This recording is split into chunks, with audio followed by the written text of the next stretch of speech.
It's a time when India and Canada have been locked in a diplomatic standoff, and the allegations that have come in from the Canadian side, India says, are just not true. There's in any case no evidence to back up the claims that have been made by the Canadian Prime Minister in Parliament. To talk about what's happening as far as not just India and Canada, but also India and US is concerned, we have with us the former National Security Advisor of the United States, Mr. John Bolton, joining us this evening. Mr. Bolton, thank you so much for joining us. And let me begin by asking you that India and Canada are locked in a diplomatic standoff.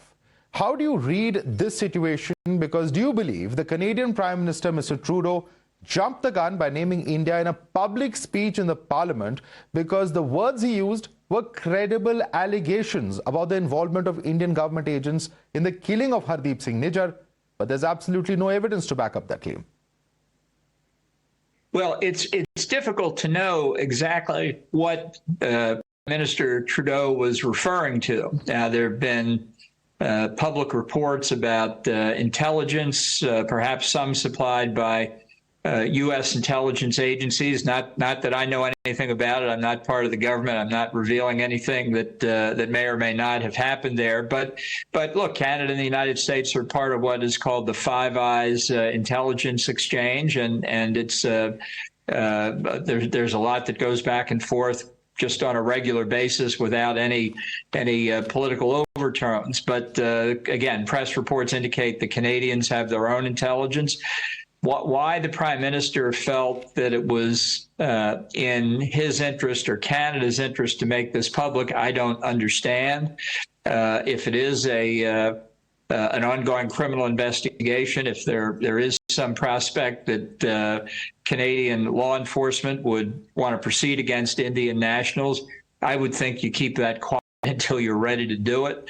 There's some indication that Prime Minister Trudeau raised this with Mr. Modi when he was in India for the G20. I don't obviously know whether that's accurate or not, but this whole thing is now public in a way that can only be harmful to relations between Canada and India by definition, but also affects the United States.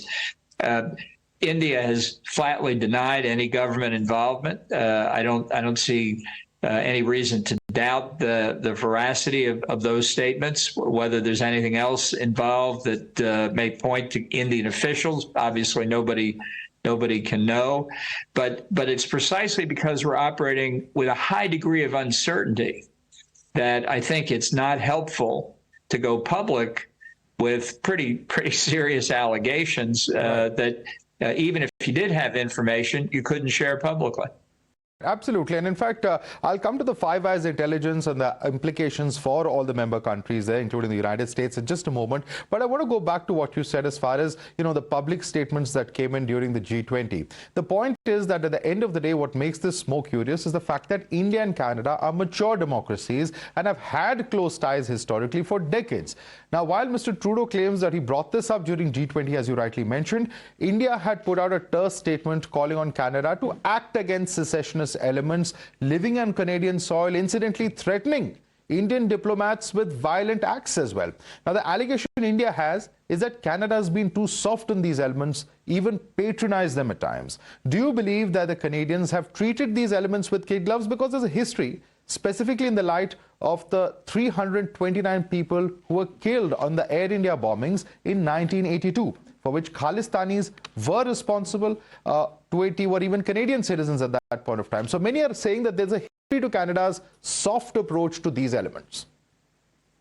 Yeah, this is something that's has been in the press, as you say. I myself don't know enough about the specifics. I just worry that that this is the sort of thing that develops into hardening the positions of both sides, both on the Indian side and the Canadian side, because there's a lot at stake here. And look, if I were in the government of India and I thought that that extremists were plotting terrorist activities to carry out in India in some foreign country, I would be pretty concerned about that.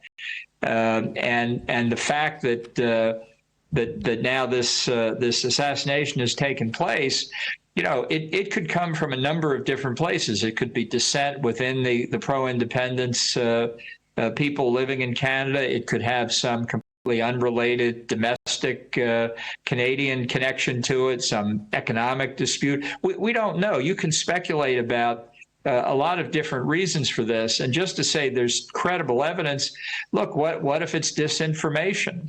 This is something that in intelligence circles, people try and spread all the time, to have false flag operations, and it's often very, very difficult to parse through.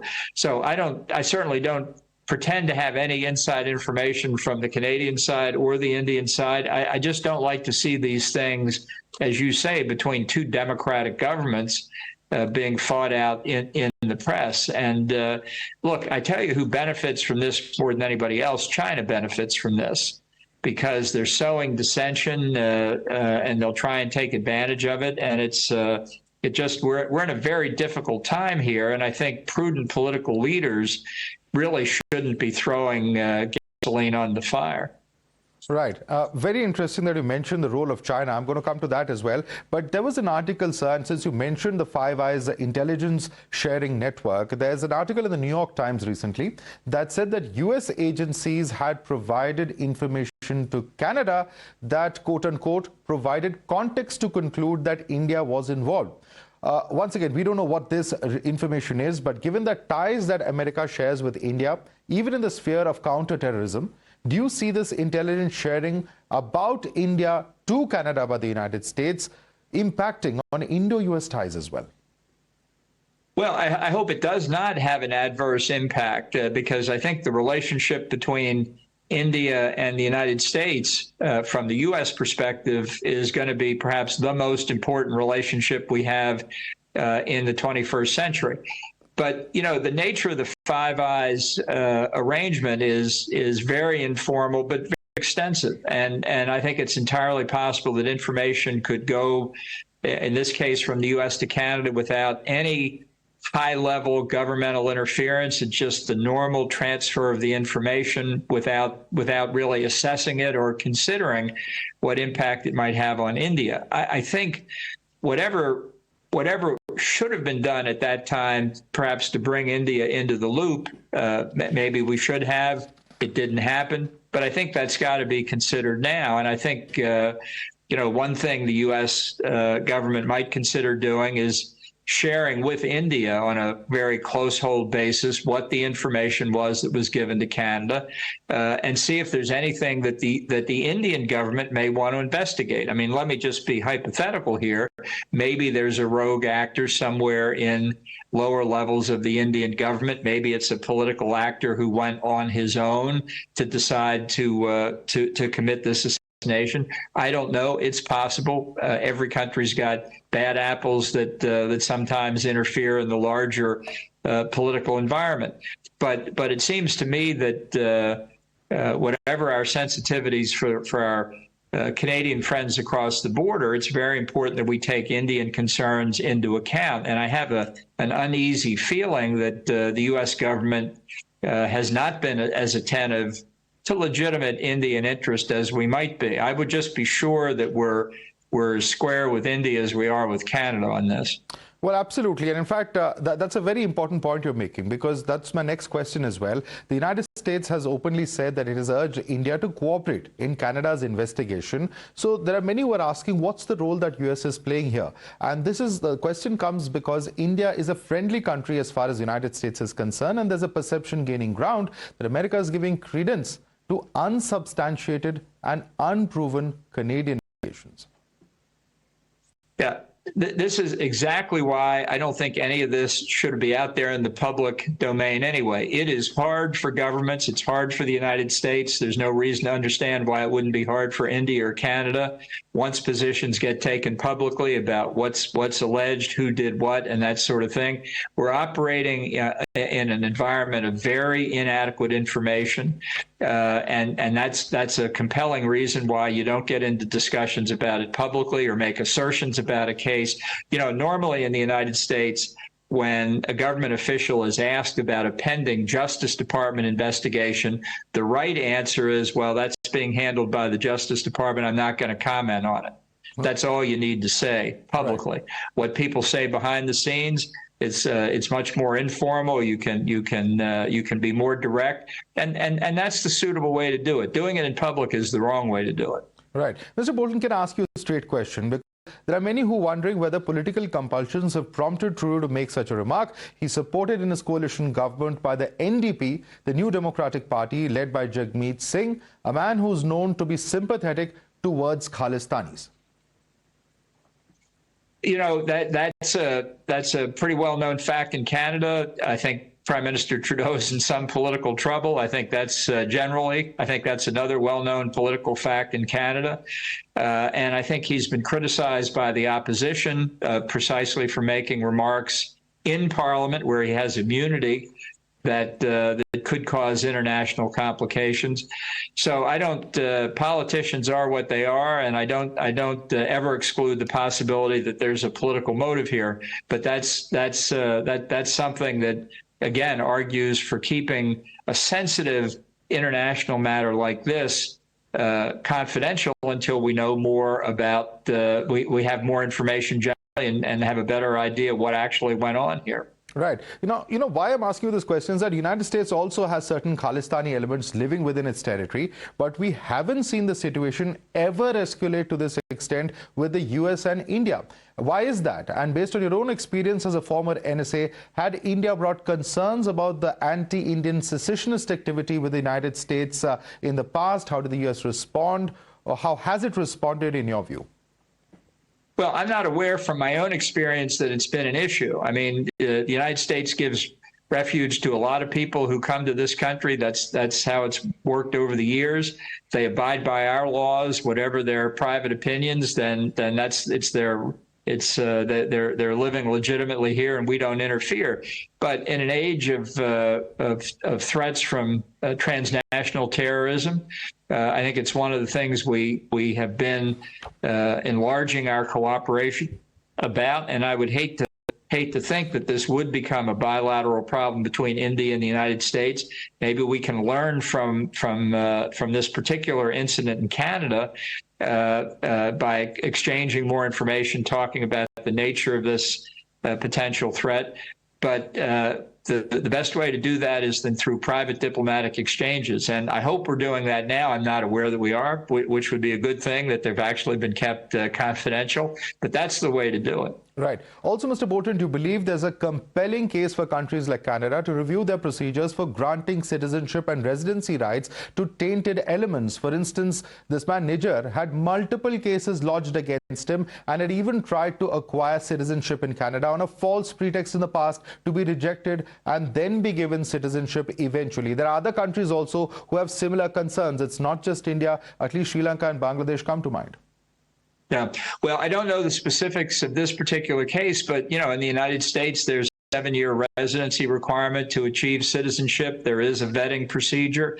And one of the requirements from our founding to get naturalized citizenship is to forswear any allegiance to foreign powers, princes or potentates, and that's very important. And so, you know, if that is a question for the Canadians, I can't really speak to it. But in the United States, that's what we expect our naturalized citizens to do. I think it's perfectly appropriate. Yeah, and also, Mr. Bolton, in your vast experience, I'm asking you this question. Just a few days ago, we saw in the United Kingdom, you know, similar Khalistan-backed elements, you know, actually block our ambassador, Mr. Doraisamy, from attending a Gurudwara event that he was scheduled to attend. In the wake of, you know, extremist violent threats to our diplomats, India says there are very, very serious concerns, and Canada is just not taking them seriously. As a host nation, when you have diplomatic ties, doesn't it become incumbent upon the government to at least ensure their security?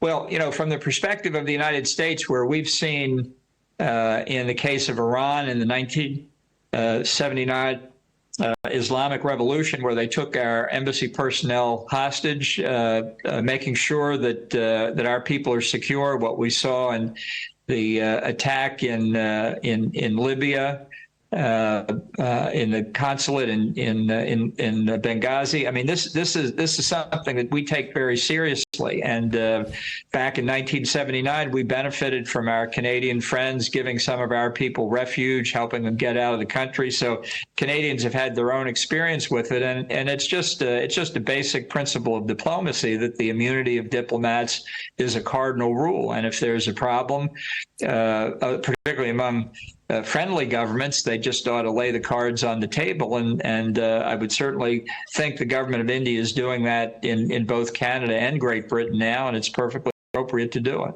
And if you need to, do it in the United States too. Right. Also, this individual concerned because of whom this entire standoff has begun in the first place, whenever we've seen, for instance, United States eliminating terrorists beyond its borders, Trudeau in the past has actually welcomed some of these instances on grounds of the threat that these individuals posed. Now, Nijjar may have been a Canadian citizen, but he was known to have links with Pakistan's ISI. He was known to have tried to plot targeted killings in India. I'm sure the Canadian government could have well condemned his killing, but was it right to blame India without adequate proof? And also, is introspection due on part of the Canadian dispensation at a time when its own opposition has been slamming Trudeau and raising questions over this credibility? Yeah, look, I don't see any upside to having a conversation in public at the head of government level when you don't have full information. I mean, I think it would be appropriate in a private conversation between Modi and Trudeau for an exchange there to say, look, candidly, we need to straighten this out, and we should have our people really make this a high priority. I've yet to hear a convincing explanation why Prime Minister Trudeau had to raise this in public. I mean, that to me was perhaps the most surprising aspect of this. It's a serious matter. It needs to be taken seriously by both governments, but you're not facilitating a satisfactory resolution by doing it in public. That's for sure.